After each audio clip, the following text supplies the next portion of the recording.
What's good, y'all? Welcome back. This is Casual Takes. I'm your host LJ, and I just got done watching Game 4 of the Lakers Timberwolves series, and these are my thoughts. If you're hearing my voice right now, make sure you like and comment. Do not subscribe to my channel. And without further ado, let's get right into it.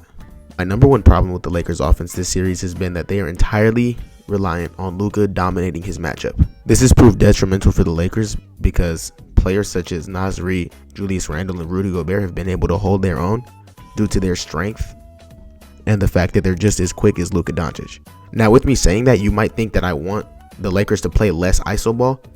I actually don't. I think that they're just hunting the wrong mismatches.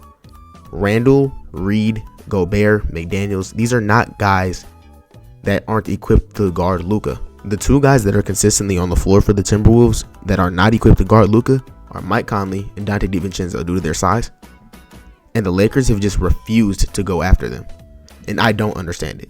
If the Lakers want to win this series, they can't just allow Conley and DiVincenzo to sit in the corner guarding guys like Rui and Dorian Finney-Smith. What the Lakers are going to have to do on offense is bring Rui and DFS out of the corner and have them screen for Luka or LeBron James to get these matchups like Dante on LeBron or Conley on Luka or vice versa.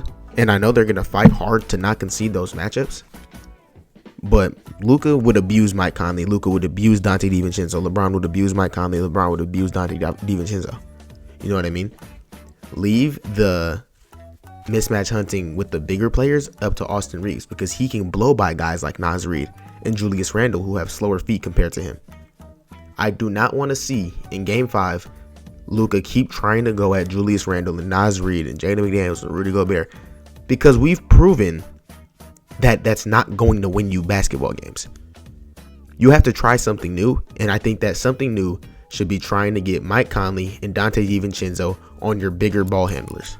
I know it's hard to win basketball games when Anthony Edwards just feels like going nuclear, but there are ways that you can slow him down. One of them is to play Mike Conley off the court. That kind of goes with my last point, where I was saying just attack Mike Conley until they have to take him out the game. Then Ant becomes their primary playmaker, which he's left comfortable doing, right?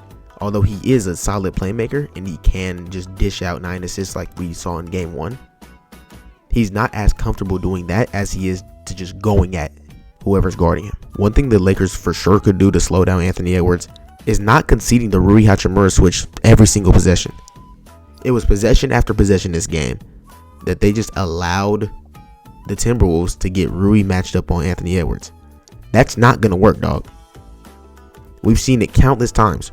Anthony Edwards just blowing by his slower footed defender, whether that's Luka or Rui. You can't concede that switch. We need Dorian Finney-Smith on Anthony Edwards every single play. I'm looking at DFS sitting in the corner guarding DiVincenzo, guarding Naz Reid. We need him at the point of attack because that's the only above average perimeter defender that's on the court most of the time for the Lakers. If the Lakers can make these switches to the game plan, I truly believe that they can win in 7. But my prediction for the rest of this series, I think the Timberwolves probably get it in either 6 or 7, just depending on whenever they go insane from the 3-point line again. I do think they have it in them to just make every 3 and then the Lakers can't compete. But you have to play these small guards off of the court if you're the Lakers, and if they do that, then it's going to be harder for the Timberwolves to make threes because Nickeil Alexander-Walker and Jaden McDaniels are your shooters instead of Dante and Mike. Overall, I think the Lakers did play a pretty good game. Sometimes Ant's just going to overpower your defense and have 40 ball. That's life. Luka also had 38. Folks aren't going to even mention that because he was an absolute traffic cone on defense. Shout out Rui Hachimura. He was making all his shots this game. But with that being said, though, my final predictions for this series, I'm going to say the Lakers take 5 and 6 in pretty convincing fashion. And then Game 7, the Timberwolves are going to win in a blowout because they're going to go scorched earth from 3 like they did in Game 1. That's about it for my thoughts, y'all. If you enjoyed the video, please leave a like. If you thought I was saying some bullshit, leave it in the comments so we can debate. I do have 49ers draft grades coming for y'all. I probably could get that out on Monday or Tuesday. We'll see. I'm trying out some new thumbnails, y'all, so leave some feedback for those in the comments as well. I think I had some pretty good analysis. I'm not gonna lie to you. I think I cooked with this video, not gonna lie. You know what I'm saying? Shout out moms, you know what I'm saying? That's about it, y'all. Peace.